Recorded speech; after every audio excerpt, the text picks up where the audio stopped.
슬기로운 라디오 생활 2부는 11시에 만나는 슬기로운 백과사전 준비했습니다. 자, 매주 금요일엔 건강 백과사전을 펼쳐보겠습니다.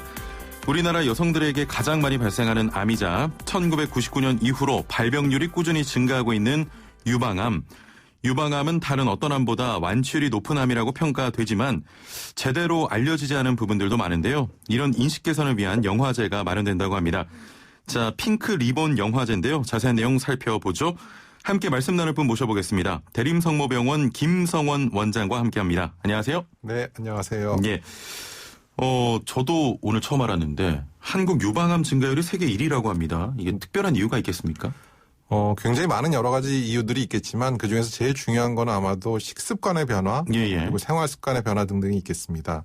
한국이 서양화된, 아주 급격하게 서양화된 그런 나라이기 때문에 과거에 비해서 훨씬 더 많은 서구화된 음식들을 먹고 있고 또 최근에 출산율이 거의 1.0 이하로 떨어지고 있는 그런 출산율 저하도 유방암을 많이 일으키게 하는 굉장히 중요한 위험 인자 중에 하나라고 할 수 있겠습니다. 예. 급격한 식습관과 생활 습관의 변화 때문에 이렇게 됐다. 네, 맞습니다.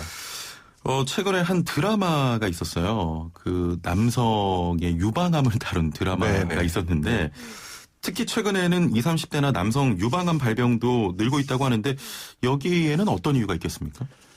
사실 남성 유방암이 아주 급격하게 증가하고 있는 건 아니지만 그래도 1년에 약 100명 정도의 남성 유방암 환자가 생기고 있고요. 남성들은 사실 의심하지 않기 때문에 좀 더 진행된 경우에 발견되는 경우가 굉장히 많습니다. 그때 과거에 했던 드라마는 제가 의료 자문을 한 적도 있었거든요. 아, 그러셨군요. 그래서 굉장히 애착이 가는 드라마인데 아무튼 남성분들도 유방암에 걸릴 수 있다는 것을 꼭 잊지 마시고 뭐가 만져진다면 반드시 병원을 찾아오셔야 합니다. 저도 한번 만져보고. 아니, 사실 남성의 경우는 좀 유방암에 걸린다는 거 의심도 좀 잘 안 하지만 그렇죠. 부끄러워하는 경우가 좀 있는 것 같아요. 그렇죠. 그런 환자들 많으십니까?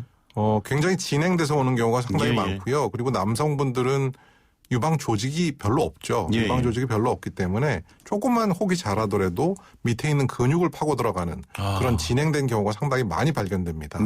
그리고 말씀하셨던 것처럼 대부분 여성분들이 진료를 하는 유방외과에 남성분 혼자 이렇게 덩그러니 오시는 것 자체가 굉장히 부끄러운 일이기 때문에 잘 꺼려 하시는 부분들도 있어서 너무 진행되면 사실 치료가 어렵고 예후가 안 좋기 때문에 굉장히 안타까운 그런 상황도 있습니다.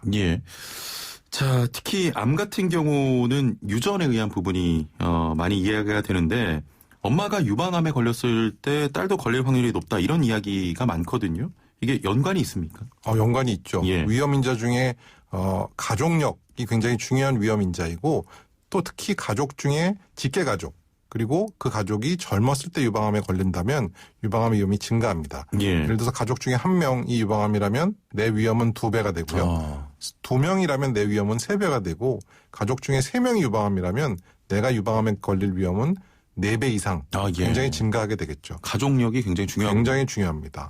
그리고 그중에서도 안젤리나 졸리와 같이 유전자의 이상이 있는 여성 가족이 된다면 그 여성 가족들에게는 유방암에 걸릴 위험이 거의 80% 평생 80%까지 올라가기 때문에 극도의 주의가 필요합니다. 암은 사실 진단 시기와 또 치료에 따라서 상황이 전혀 달라지잖아요. 유방암의 경우 조기에 발견하면 완치율이 좀 높다고 들었는데 사실입니까? 네네. 영기 유방암의 경우에는 사실 완치율이 99.9%라고 볼 수가 있고요. 1기나 2기에만 진단돼도 5년 생존율은 95% 가까이 됩니다. 그렇기 때문에 우리의 유방암을 물론 걸리지 않아야 되겠지만 꼭 걸려야 하는 상황이라면 영기나 1기 치료가 굉장히 잘 되는 시기에 조기에 진단하는 것이 저희의 목표이죠. 자, 그렇다면 검진이 매우 중요할 텐데 검진 주기는 어떻게 해야겠습니까? 일단 40세 이전의 여성들은 유방 촬영을 할 필요는 없고요. 40세가 되기 전까지는 한 달에 한 번씩 자가검진, 자신의 가슴을 만져보는 자가검진을 하는 것으로 충분합니다. 뭐가 멍울 같은 게 있느냐 없느냐. 그렇죠. 그리고 이제 40살이 넘으면 나라에서도 2년에 한 번씩은 유방 촬영을 무료로 해주는데 유방 엑선 촬영, 보통 맘모그램이라고 하는 엑선 촬영을 최소한 1년에서 2년 사이에 한 번은 저희가 하기를 권하고요. 유방 엑선 촬영을 1년에서 2년에 한 번씩 하면 사망률이 30%나 준다고 합니다. 그렇군요. 단순히 발견만 하는 것이 아니고 그걸 통해서 사망률이 줄기 때문에 꼭 필요한 검사라고 할 수 있죠. 네, 검진을 꼭 받아야겠습니다. 물론입니다. 갑자기 원장님께서 그렇게 말씀하시니까 남자인 저도 불안한데 남자가 이 검진을 정기적으로 받아야 됩니까? 그렇지는 않습니다. 남성의 경우에는 워낙 빈도가 낮기 때문에 정기 검진을 할 필요는 없고요.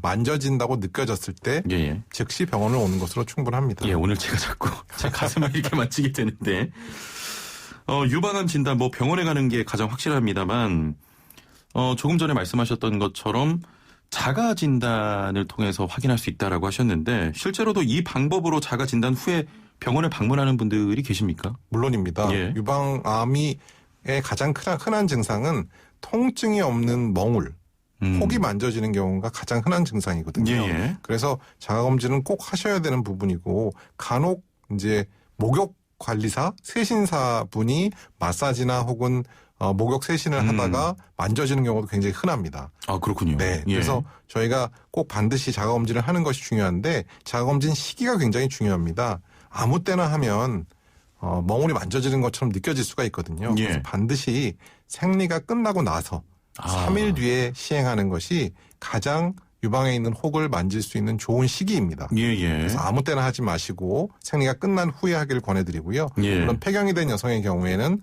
그냥 매달 1일 이렇게 날짜를 정해놓고 하시면 되겠습니다. 이거 굉장히 중요한 내용 같은데 생리가 끝난 후에 3일이 지나서 맞습니다. 확인해 보시면 될 것 같고 폐경 이후에 얘는 아무 때나 그냥 한 달에 한 번씩 날짜를 정하시면 될 것 같습니다. 자, 조금 더 자세히 알 필요가 있을 것 같은데 멍울이 잡히면 정도로 이해하시는 분들이 많거든요. 정확하게 한 번만 더 소개를 해 주시죠. 자가검진의 방법에 있어서는 제일 중요한 거는 어디를 만지느냐인데 기본적으로 우리가 만져야 될 곳은 당연히 가슴이겠죠. 하지만 가슴에 있는 유방암이 잘 전이되는 곳은 겨드랑이 쪽 림프절과 우리가 쇄골 위쪽에 있는 림프절로 목에 있는 림프절로 전이가 잘 됩니다. 그래서 유방을 꼼꼼히 빠짐없이 만져보는 게 첫 번째고 두 번째는 겨드랑이와 쇄골의 위쪽 림프절을 만져서 그쪽에는 무엇이 만져지는 게 없는지를 확인을 하고 맨 마지막에는 유두를 짜서 혹시 분비물이 있는지 보통 이제 피 색깔이 나는 분비물이나 혹은 노란 색깔이 나는 분비물은 무엇인가 혹이 자라고 있다는 의미거든요. 그렇군요. 그래서 분비물이 있는지를 마지막으로 확인하는 것이 유방 자가검진의 마지막 모든 단계라고 할 수가 있겠습니다. 이렇게 멍울이 잡히고 피 분비물이 난다고 해서 상당히 진전된 건 아닌 거죠? 그렇지는 않습니다. 보통 일반인의 경우에는 한 2cm 정도면 유방에 있는 혹을 만질 수가 있고요. 특히 분비물이 있는 경우에는 오히려 초기의 유방암인 경우가 훨씬 많아서 멍울이 만져진다고 무조건 또 이렇게 패닉하실 필요는 없을 것 같고요. 또 멍울이 만져진다고 전부 다 유방암은 아니죠. 양성 혹이 훨씬 더 많기 때문에 느껴지는 게 있다면 고민하지 마시고 옆집 언니나 아주머니한테 물어보지 마시고 꼭 병원을 직접 방문하시길 권해드립니다. 조금이라도 안 좋으면 병원 방문하시는 게 최선의 정답일 것 같습니다. 맞습니다. 자, 앞서도 이야기 나눴지만 유방암에 대해서 제대로 알고 또 빠르게 찾아내는 게 무엇보다 중요해 보이는데 이런 인식 개선을 위한 캠페인도 전 세계적으로 현재 진행이 되고 있잖아요. 맞습니다.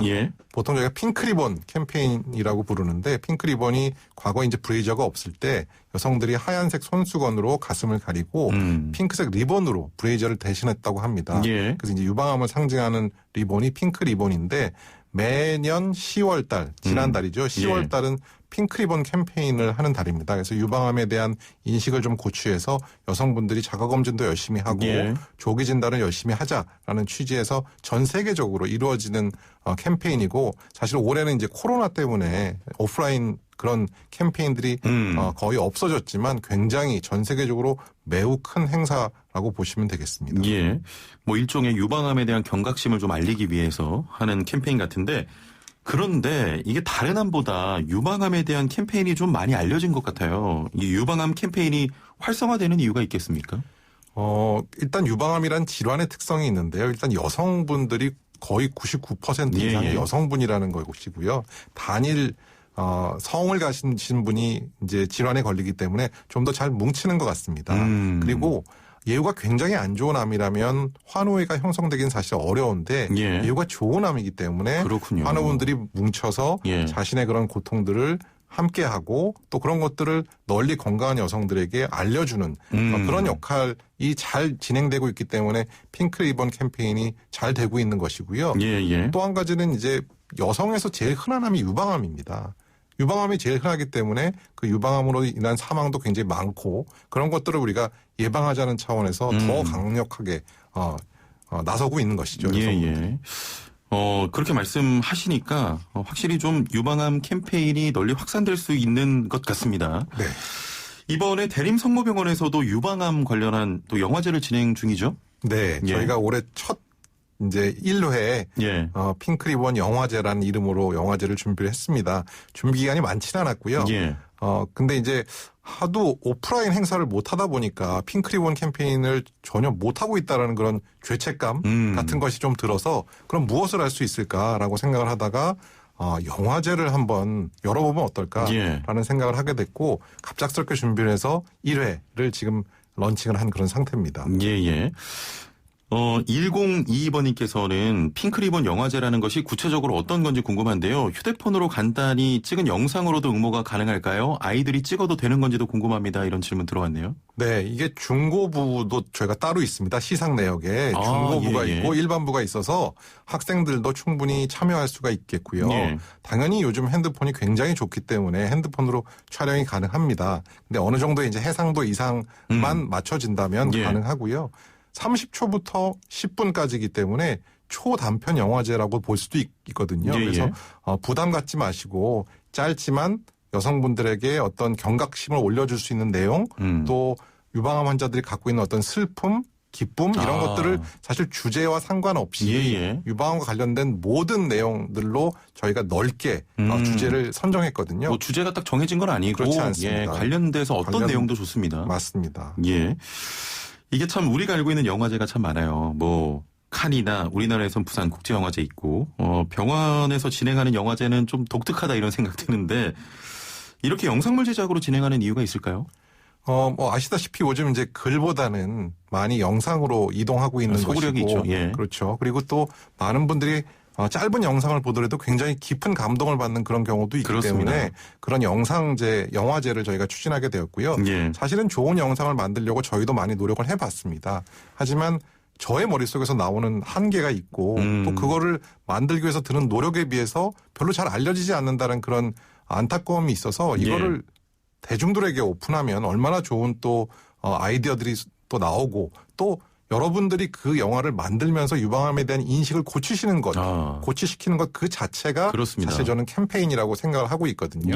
그래서 여러 가지 양가적인 그런 두 마리 토끼를 잡는다는 의미에서 이런 영화제를 기획하게 됐고 정말 좋은 취지입니다. 그 칸 영화제 뭐 말씀하셨지만 이제 레드카펫이 사실 영화제에서 굉장히 중요한 부분이잖아요. 저희는 이제 올해는 이제 오프라인 행사를 못하지만 미래에는 핑크 카펫을 깔고 수많은 배우들이 혹은 수많은 감독들과 함께 제작자들과 함께 영화제를 크게 할 수 있다면 그보다 더 큰 캠페인은 또 없을 거라고 생각합니다. 널리 확산됐으면 좋겠네요. 네, 큰 꿈을 갖고 있습니다. 좀 웃기지만 남자도 참여가 가능하겠습니까? 물론이죠. 남녀 구분 없고요. 사실 남성 유방암도 있고 또 우리 어머니 또 우리의 부인 또 우리의 자녀 따님들이 다 유방암에 걸리는 아버지와 남편으로서의 역할이 있기 때문에 절대 유방암은 개인의 암이 아니고 가족의 암입니다. 그래서 얼마든지 남성분들도 참여를 하는 것이 가능하죠. 내년에는 제가 그 핑크 카펫을 좀 밟게 되기를. 너무너무 환영합니다. 영화제 출품된 작품들 중에서 수상작은 이후에 일반 시민들도 좀 볼 수가 있겠습니까? 물론이죠. 당연히 그 목적으로 저희가 만드는 것이고요. 여러 가지 채널을 통해서 저희가 볼 수 있게 만들어 드릴 것이고 또 그런 것들이 널리 알려지면서 또 많은 사람들에게 유방암에 대한 인식을 고취시키는 것 그것이 이제 최종 목표라고 볼 수 있겠습니다.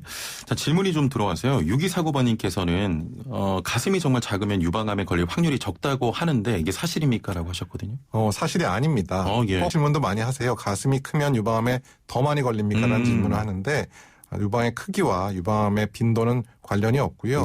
사실 유방암이 작으신 분들이 나는 유방암에 절대 안 걸릴 테니 검진 안 해도 돼. 라는 이 사고가 사실은 제일 위험한 것이죠. 그렇군요. 유방암의 크기와 상관없이 유방암은 걸릴 수 있기 때문에 검진은 반드시 매년 하셔야 됩니다. 예, 거듭 말씀드리겠습니다. 잘못된 생각입니다. 맞습니다. 예, 가슴 크기와는 전혀 상관이 없습니다. 유방암은.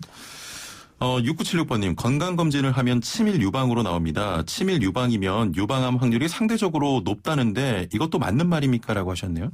맞는 말씀이고요. 근데 이제 치밀 유방은 병은 아닙니다. 예. 유방 조직이 많다는 뜻인데 나이를 들면서 유방 조직이 지방으로 변하게 되죠. 예. 그래서 치밀도가 떨어지는 것입니다. 정상적으로는. 근데 이제 폐경이 된 여성의 경우에도 치밀도가 계속 높아져 있는 여성의 경우에는 분명히 뭔가 위험 요인이라고 볼 수가 있겠고 치밀 유방이 심한 분들은 그렇지 않은 분들에 비해서 암에 걸릴 위험이 1,5배 정도 높게 나오겠죠. 하지만 20대나 30대 여성이 만약에 유방 촬영을 했다면 당연히 치밀 유방으로 나오는 것이고 그것은 너무나 당연한 현상이다라고 볼 수밖에 없겠고요. 하지만 20대나 30대는 그래서 유방 촬영을 저희가 권하지 않습니다. 이유는 엑스레이를 통해서 유방암에 걸릴 위험이 증가하기 때문에 그렇군요. 예, 40세 이후에 시작하시면 됩니다. 예. 자, 3928번님, 병원에서 유방에 석회가 많이 있다고 합니다. 꼭 제거를 해야 하나요? 라고 하셨네요. 유방암의 초기에 석회화로 나타나는 경우가 있는데 특히 상피내암이 그런데 그렇다고 석회화가 있다고 전부 다 유방암이냐? 전혀 그렇지는 않습니다. 양성 석회화도 굉장히 많고요. 하지만 저희가 유방암을 의심하는 그런 석회화가 있는 경우에는 검사가 필요할 수 있는 것이지 모든 석회화를 다 제거할 필요는 없습니다. 그렇군요. 알겠습니다. 자, 다시 영화제 이야기로 좀 돌아가 보겠습니다. 일단 영화제 공모 일정 좀 소개를 해 주시겠습니까? 공모는 사실 시작은 됐고요.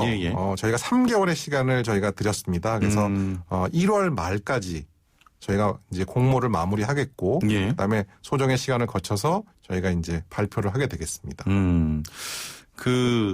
어떤 작품이 수상이 될지 좀 궁금한데 기준이 좀 있습니까? 사실 뭐 전혀 현재까지는 그 예측을 못 하겠고요. 사실 어떤 작품들이 들어올지. 근데 장르는 뭐 정말 감동적인 그런 영화도 있을 수 있고 아니면 유방암의 어떤 스토리를 뭐 쭉 엮은 환자분들의 스토리를 엮은 그냥 다큐멘터리 형식일 수도 있을 것 같고요. 또 아니면 홍보를 위한 캠페인성 그런 작품도 있을 것 같은데 그야말로 다 넓게 넓습니다. 굉장히 넓습니다. 그래서 뭐 독창성, 예술성 등등 모든 것을 봐야 되겠죠. 그래서 저희가 영화 감독님, 여성 영화 감독님으로 유명하신 변영주 감독님을 심사위원장으로 저희가 모셔서 저로서는 이제 분인데. 유방암에 대한 전문성은 있지만 또 영화에 대한 전문성은 없기 때문에 변영주 감독님과 함께 좀 더 객관적인 심사를 할 수 있도록 저희가 도모하고 있습니다. 왜 이야기 들으면서 제가 자꾸 욕심이 나는지 모르겠네요. 참여해 주시면 감사하죠. 자, 유방암 아무래도 잘못된 인식이 좀 많지 않습니까? 아무래도 시민들의 시선에서 만들어지면 이해도 좀 될 것 같고 보고 느끼는 것도 많이 다를 것 같은데 자, 잘못된 인식 개선에도 정말 큰 도움이 될 것 같거든요. 이런 효과 마지막으로 좀 기대를 해봐도 될까요? 네. 많은 참여 또 이거 영화를 만드는 과정 자체가 유방암에 대한 인식을 높이는 것이다라고 생각해 주시고 많은 분들의 참여를 기대하겠습니다. 정말 추후에 만들어진 그 작품 정말 보고 싶어요. 기대가 많이 되시죠, 또 개인적으로도? 너무너무 기대가 많이 됩니다. 자, 앞으로 이런 유방암 잘못된 인식들 개선을 위해서 또 앞장서 주시길 바라겠습니다. 오늘 말씀은 여기까지 듣도록 할게요. 감사합니다. 감사합니다. 네, 지금까지 대림성모병원 김성원 원장과 함께했습니다.